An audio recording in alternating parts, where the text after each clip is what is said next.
A lot of energy within the activist movement is put into resisting things and protesting against things. But what should we build to make things better? Like, what does that look like? What's the creativity and what are the stories and how do they connect to people to excite them about what could be, not what we shouldn't do? And that feels like the really missing piece for me. Orbiting 250 miles above, the space station provides us with the ultimate view of planet Earth. From this perspective, we ask our guests to engage with 6 questions that orbit around wonder and stories of hopefulness. For the next few minutes, this is our Wonderspace. Welcome to the 143rd episode of the Wonderspace podcast. My name is Steve Cole, and over the past 4 years, I have had the privilege of asking the same 6 questions to amazing people from around the world. Questions that orbit around wonder and stories of hopefulness. We started during the COVID lockdown to enlarge people's vision and perspective and remind us that alongside crisis and emergency are always mind-blowing wonders and hopeful stories that have the potential to fuel us and energise us, even in the most challenging of times. Before I introduce our guest this week, here is another 1-minute wonder from our friends at Ask Nature, who are part of the Biomimicry Institute. The crested pigeon, a flocking bird, uses a unique method to alert its group of potential danger through mechanical sounds produced by its wings. These pigeons, native to Australia, have modified flight feathers that produce long, distinctive wing whistles when they take off an alarm. The sound is generated by the rapid vibration of the pigeon's upper modified 8th primary feather, which is thinner and narrower than its other feathers. This mechanism ensures rapid transfer of information about predators, enhancing the collective vigilance of the flock. When alarmed, pigeons take off more quickly and at steeper angles than at other times, which alters their wing beat motion and thus the acoustic properties of the resulting sounds. For this Wonderspace episode, we orbit around the city of Bristol in the UK, which is home to our guest Matt Golding. Matt is a creative disruptor, using content and story to excite people about a more sustainable future. This is through his agency he co-founded Rubber Republic, and more recently through a storytelling platform called Antidote. We also talk about his latest film, which is available to watch free on the Waterbear network, called Sea, Land and City, which is definitely worth 20 minutes of your time. I hope you enjoy this orbit with myself and Matt.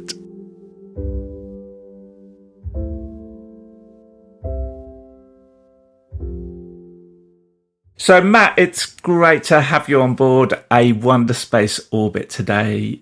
You are involved in so many different compelling creative and media projects, so I'm looking forward to diving into our 6 questions with you today. That's okay. I love the podcast and I'm really glad to be here as well. So Matt, from this imaginary window seat on the space station with a panoramic overview of Earth, our first Wonderspace question is, if we could do a fly past over any part of the world that is significant to you, which place, city or country would it be and why?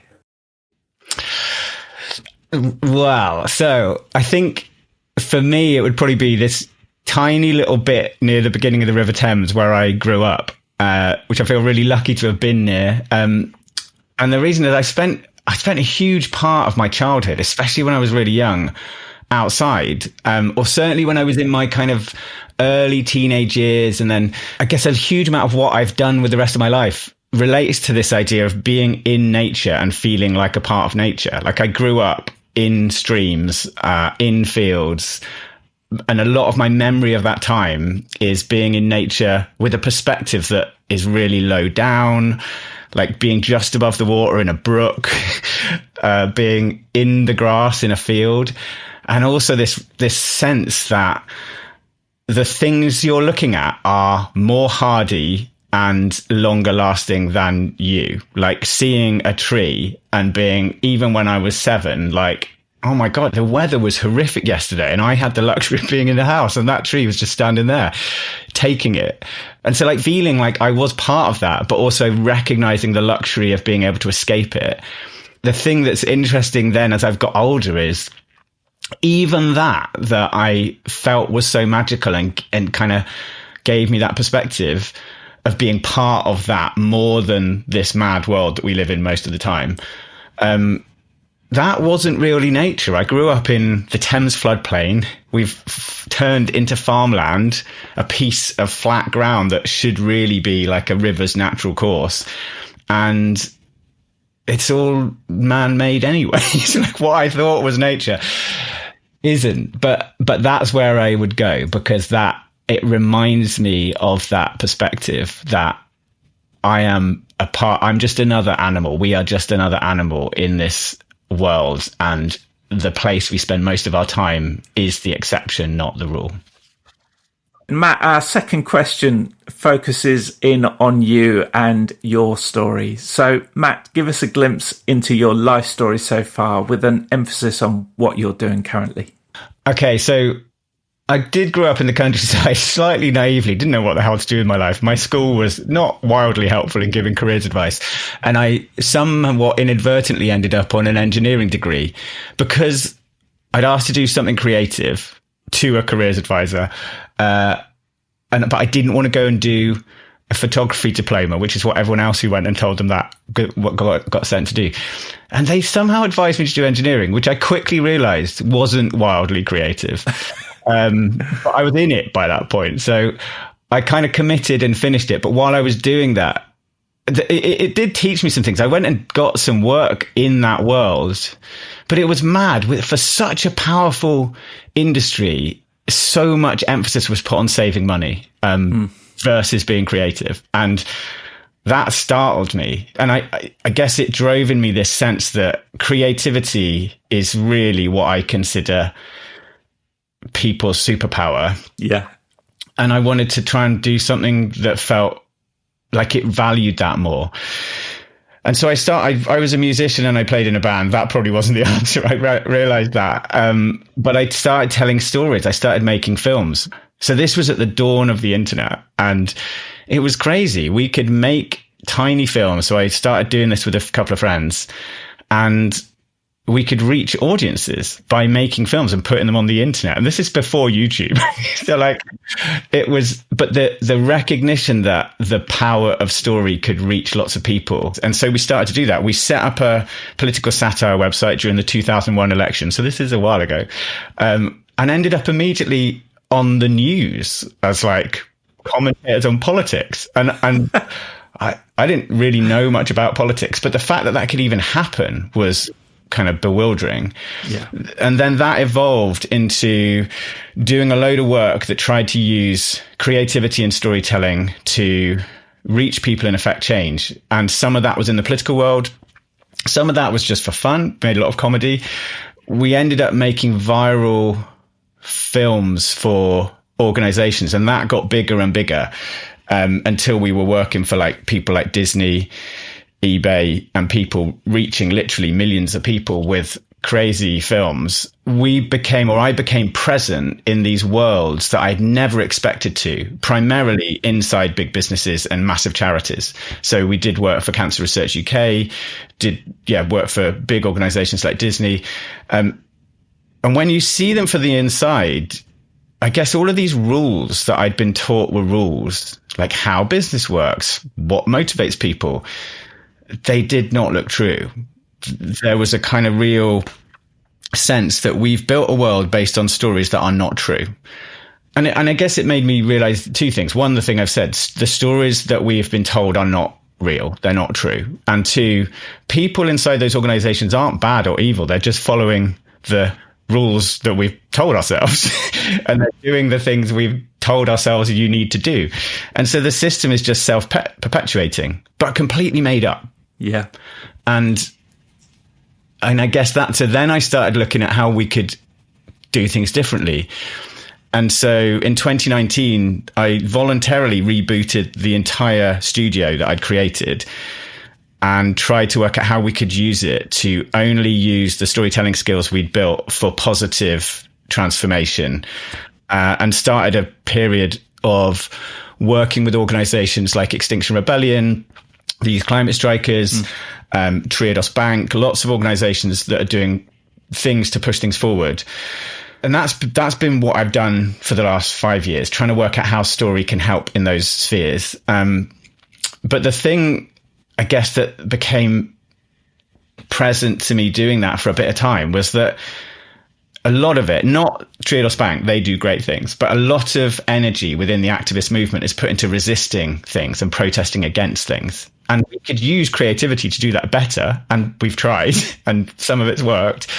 But there was a glaring gap of, well, what should we build to make things better? Like, what does that look like? What's the creativity and what are the stories and how do they connect to people to excite them about what could be, not what we shouldn't do? And that feels like the really missing piece for me in terms of the story that we tell ourselves.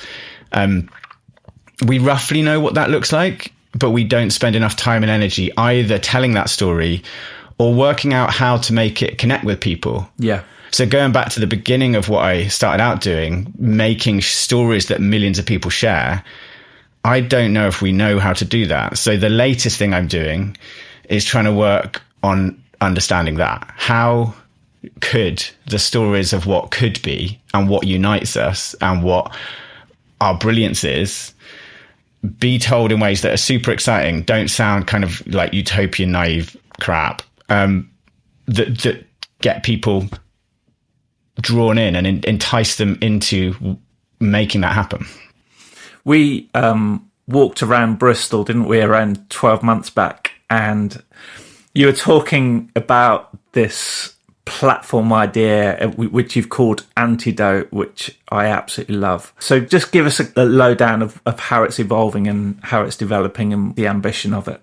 So Antidote is a project that I'm working on with an amazing team of collaborators, that's based around this thought that we need to try and understand how to share the stories of the positive things we could do and the positive futures that could create really powerfully right now, to give us an antidote to what we see happening and that we see in the news.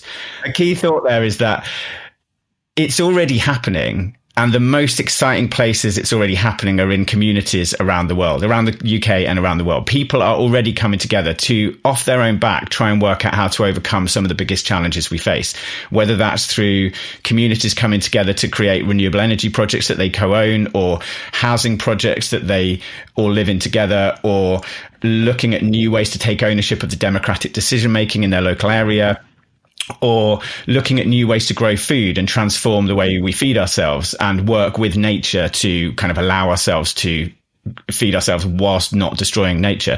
And those things sound really big, but there are communities all over the world looking at how to tackle that already.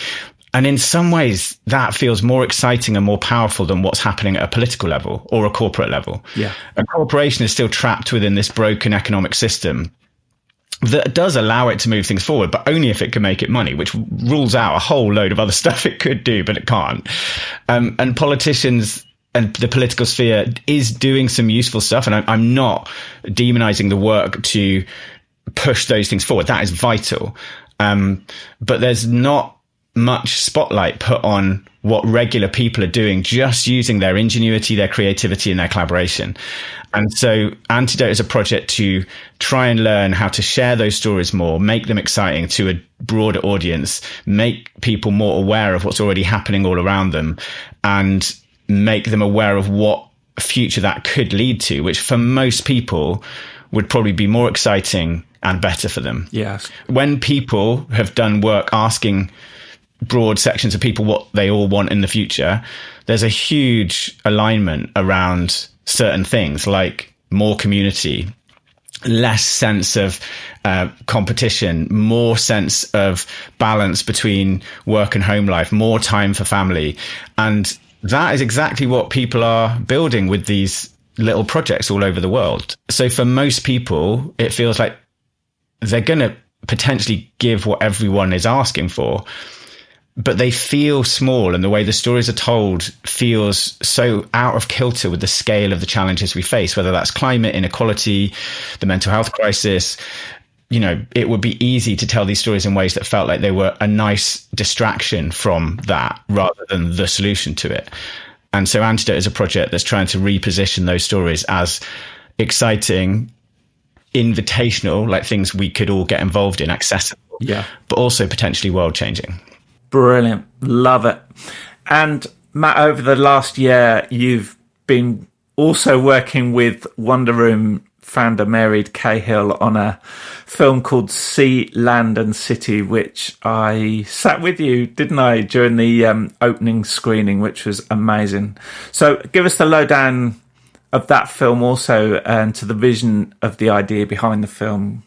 So Sea, Land and City is a 25-minute nature documentary that is looking at, it's an adventure around the Southwest, looking at projects that already exist that are championing and rebuilding our connection with nature. And it's based on this same thought that we need to start making visible the actions that are both possible, economically viable and beneficial to all of us that are already happening, so that we can see the possibility and expand the energy and finance that we put into those projects.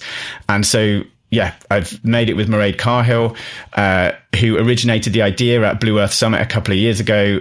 The public responded really positively, and so I collaborated with her as a filmmaker to bring that to life as a documentary. And we visited some amazing projects. It's a first step into this world of how do we tell these stories in a positive way, that is also exciting and broadly accessible. It's gone out on the Water Bear platform, so it reaches an audience through that. But it's also got an audience of business leaders, because businesses' ability to get involved in these kind of projects that support nature as a route to things they're already trying to do is massive, but a bit neglected in terms of storytelling. So Sea, Land and City is a documentary designed to make visible and start conversations around what we are already doing and could do more of to support nature. Yeah, I'd love everybody to check it out on the Water Bear network. It's such a great film. Well done, Matt. With so much going on, where is your place of reset or recharge? My place of reset and recharge, this is a slightly crazy one, given my answer to the first question, but it's Westonbirt Arboretum, which is an entirely false part of nature that's completely man-made. But given where I live in Bristol now, and the ability to get to those really wild parts of nature where humans haven't kind of changed them wildly beyond recognition is lower. And I really love the woods. I just love being in trees. I think if I always have this thing that I love working with people to try and tell these stories of positivity, but if ever it all goes wrong, I'm just going to go and run away to the woods. Yeah. And Westonbirt Arboretum is my temporary, reasonably close by, beautiful bit of woods that I can go and recharge in. So Matt, what wonder of the natural world excites you the most? I guess the thing that excites me about nature, this is a really mad one, but is the sense of balance and restraint that's built into it that we just don't have. We have a culture that doesn't really have any respect or value for restraint. And that's crazy. And nature totally does. And it doesn't do it necessarily in easy ways. It does it in really sometimes brutal ways. Nature is tough, but built into it is a sense of balance, of taking an amount that can be borne and not more. And systems are self-limiting. And we don't have self-limiting systems very much. Or the dominant things that guide our everyday decisions and culture don't seem to have restraint in any way built in. And I guess what excites me is just that feels more real and true. And it feels really unsettling and mad to live in a culture that doesn't have that. it just feels wrong. And so the reason it excites me is that because it feels calmer and nicer and just more true and comfortable versus the world we live in, which feels completely mad. Very good. Matt, we have 2 more questions. Our 5th question takes the focus onto someone else. What is your hopeful story that's not your own about a person, business or non-profit who are doing amazing things for the world? So who would you love to give a shout out to today? So a story that I'm excited about that is other people's is Ambition Lawrence Weston on the outskirts of Bristol. So as part of this Antidote project, we're telling stories of communities across the country, but one of them that's particularly inspiring is this group of people in Lawrence Weston, a community on the outskirts of Bristol, who've come together in defiance of so many things and are building a way forward for their community that is so exciting, so inspiring, and so powerful. So they recognized, after lots of things being taken away from them by the local council and due to shortages of money, and eventually a library and then a college being shut down, a group of people there decided that enough was enough and they were going to do something about it. So they did some really smart, really simple things. The first one of which was a group of them went and door knocked all 4,000 houses in the community and asked them, what do you like about the area? What do you not like about the area? And what could we change? And they've just then come together around the answers to those questions and have started doing them. And the things they're doing are so powerful and so exciting. They are not taking no for an answer. They're not being aggressive in what they're doing. They're learning how to collaborate with the other people around them, like the council. And they've been really smart at bringing in people from outside the community. So they have as far as I'm aware, a McKinsey consultant on their board. They have a little company, and they're learning how to overcome these challenges. But some of the outcomes are amazing. They've managed to raise some finance by applying to different smart places to get some money together. They've used that to make sustainable a small core team of people that can action the ideas from the community. They've then put on a bus service that allows people who need work but don't have transport themselves to get to places of work. They've managed to get a supermarket to come and put itself in the local area because they realized they were being ripped off. So they went and price matched a local supermarket, proved that their prices were higher for their community because people couldn't travel. And so managed to get another supermarket to come and build a supermarket in their local area. The way they did that itself was so exciting. The council, they asked the council to go and see if a supermarket would come and build a supermarket there. The council said nobody was interested. They didn't believe that, so hired an independent consultant who went and asked the supermarkets themselves, came back and said, hang on, 5 supermarkets said they would build a supermarket here. And can we be on the panel that interviews them? So they decided which supermarket they wanted based on the one that would give the best employment contracts. Wow. Would build a superstore with a toilet in it because they were lacking toilet facilities on their estate. And that would provide, lean into providing what the community needed. They then went on and built the largest community-owned wind turbine in the UK because they recognized they needed to build a sustainable income. And they've just managed to raise money for a £2 million community centre. And along the way, they've managed to rewrite the housing policy of their estate. So it's now illegal to build houses that have gas boilers. Wow. Or don't have electric car charging points or have poor insulation, so that the houses that get built in their local area are affordable to live in. And 50% of them have to be able to be accessible to people from the local area in terms of the price that they come onto the market for. Incredible.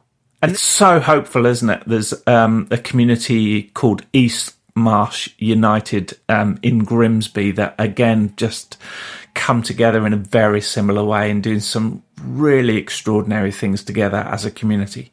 So it's just so hopeful, isn't it? Just seeing the way communities increasingly are reimagining their future.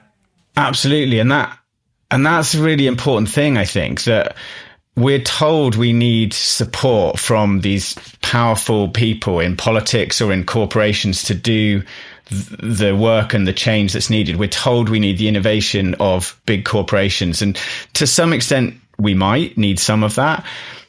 But what we don't value enough is the creativity of all of us, all normal people in normal places.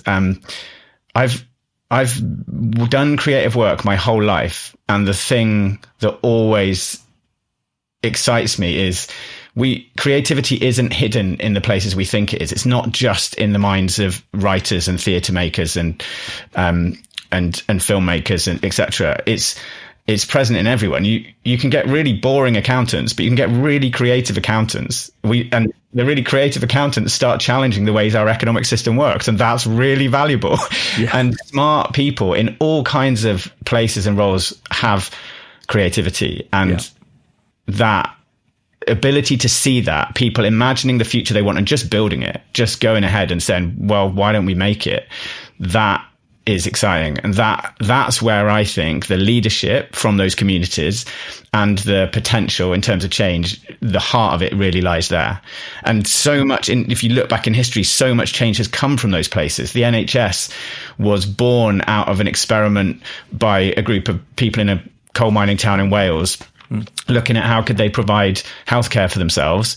And then Ian Bevan took that idea and scaled it nationally. And that's how I think change more often happens, that it comes from these places where people are creative, they experiment together to solve their own problems, and then that can expand to solve so many, many bigger problems. But it doesn't normally come from the R&D labs of corporations or the heads of politicians. They there we go, fan the flames and expand that. Or if corporations can do amazing work in R&D, if there is a commercial benefit to it, but that doesn't solve all of these problems we're facing.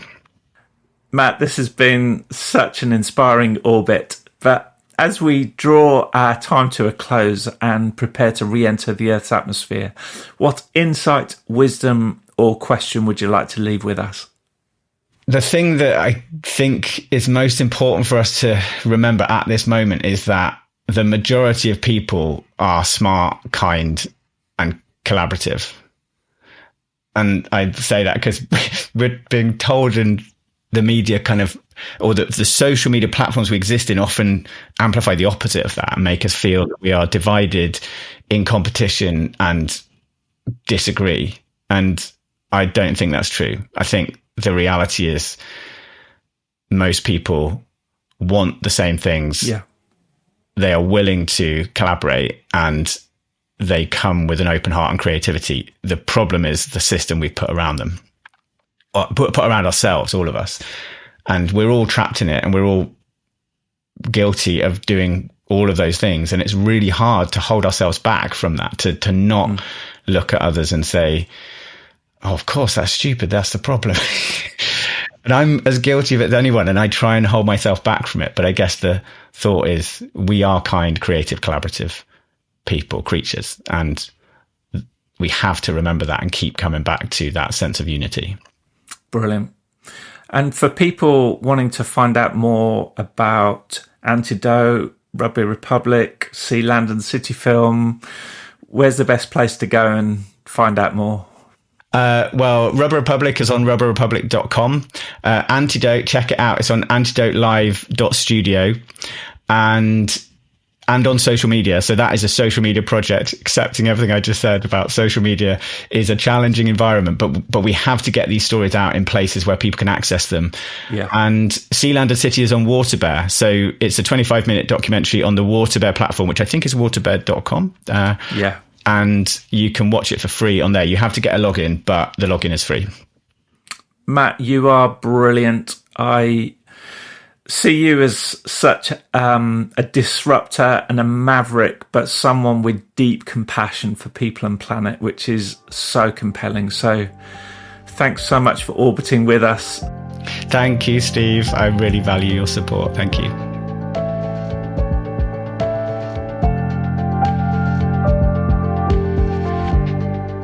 I hope you enjoyed this inspiring orbit with Matt.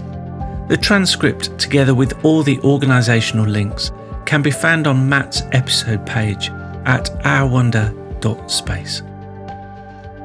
Finally, I want to draw your attention to a new networking platform that we have launched to enable everyone to engage with our 5th question on Wonderspace. A networking platform called Someone Else that connects us through the way that we share hopeful stories about someone else. Go to someoneelse.space, create a simple profile and upload your story.